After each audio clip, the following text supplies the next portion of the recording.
ખેડૂતો માટે એક નવી બેંક આવી ગઈ છે। હા મિત્રો, બેંક શબ્દ આવે એટલે તમારા મનની અંદર વિચાર આવે કે રોકડ રકમ જમા કરવી અને ઉપાડવી, પણ ના, અહીં બેંક શબ્દ ખેડૂતો માટે સાધનોની જે એક જગ્યાએ વધુ સાધનો મળી રહે તેવી બેંકની સ્થાપના કરવા માટેની યોજના છે।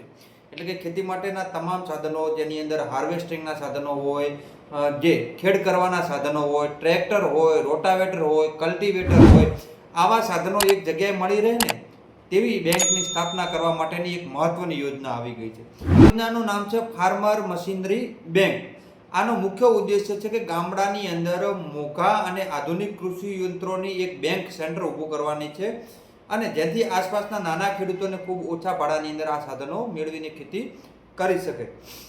આ યોજના હેઠળ એક ખેડૂત, વ્યક્તિગત ખેડૂત, ખેડૂતોનું જૂથ અથવા તો સહકારી મંડળી ભેગા મળીને 10 લાખથી લઈ અને 25 લાખ કે તેથી વધુની 30 લાખ સુધીના સાધનો માટે ખેતીના મોટા અને આધુનિક સાધનો જેવા કે tractor, harvester, rotavator, laser land leveller, power ટીલરને ખરીદીનું આખું મશીનરી સેન્ટર તૈયાર કરે છે। અને આ સેન્ટર ઊભું કરવા માટે સરકાર ખેડૂતોને સહાય આપે છે। કેટલી સબસિડીની સહાય મળે છે? તો આ યોજનાની અંદર મળતી સબસિડી ખૂબ જ મોટી હોય છે, જે પ્રોજેક્ટની કિંમત ઉપર આધાર કરે છે। જેની અંદર તમને 40-50% લઈ અને 80% રકમ સુધીની સબસિડી મળવા પાત્ર છે। જો વ્યક્તિગત ખેડૂત હોય અને 10 લાખથી વધુનું સેન્ટર બનાવે છે, તેમને 40% થી 50% મહત્તમ રકમ મળવા પાત્ર છે। વધુમાં વધુ 30 લાખ સુધીની સેન્ટર બનાવી શકે છે। અને જો સંસ્થા એટલે કે મંડળી છે, ફાર્મર ખેડૂતોનું જૂથ છે, FPO છે, આવા લોકો માટે 10 લાખથી લઈ અને 30 લાખ સુધીની રકમની અંદર મહત્તમ 80% રકમ સુધી એટલે કે મહત્તમ 8 લાખ સબસિડી મળવા પાત્ર છે, જો 10 લાખનું બનાવે અને 30 લાખ સુધીનું બનાવી શકે છે। કયા કયા સાધનો આ બેંકમાં રાખી શકાય? જો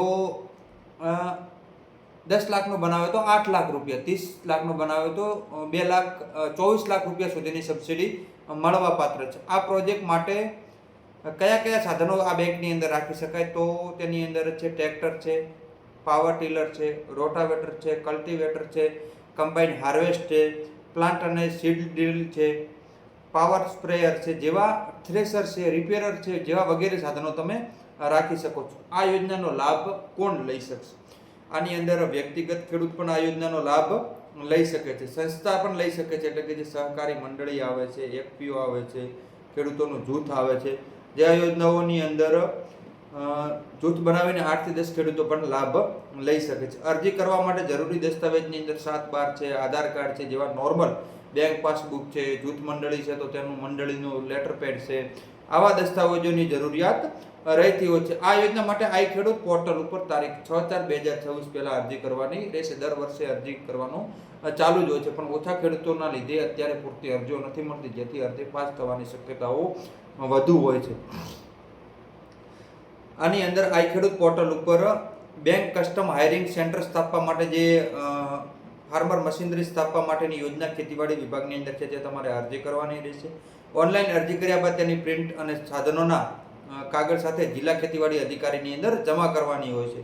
અને આ યોજનાથી ગામની અંદર યુવા વર્ગ કે જે બેરોજગાર છે તેમને ફાયદો થશે, જે ખેડૂતો છે તેમને સસ્તા દરે ગામની અંદર તમામ સાધનો મળી જશે, આધુનિકરણ મળશે, જેથી તેમના ખેતી પાકોની અંદર ઝડપ થશે, જેથી કમોસમી વરસાદ છે, આવા કુદરતી આફતોથી પણ બચી શકે છે। તો આ યોજના ખૂબ જ ઉપયોગી થવાની છે।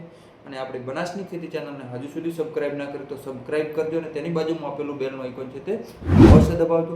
આ વિડીયો વધુમાં વધુ ખેડૂતો સુધી શેર કરજો, કેમ કે ખેડૂતો એક જ સાધનની સબસિડી લેતા હોય અને તેના પછી તેમને ડોક્યુમેન્ટ છે, સબસિડી પણ ઓછી મળતી હોય છે। તો આવી યોજનાઓની અંદર જે ખેડૂતો આર્થિક રીતે સક્ષમ છે તેવા ખેડૂતોએ ખરેખર આવી યોજનાઓનો લાભ લેવો પડે, અને બેંક લોન પણ આની અંદર મળવાપાત્ર છે। તો આવી જ ખેતીલક્ષી માહિતી માટે અમને સબસ્ક્રાઇબ કરજો, અને આ વિડીયો વધુમાં વધુ ખેડૂતો સુધી શેર કરજો।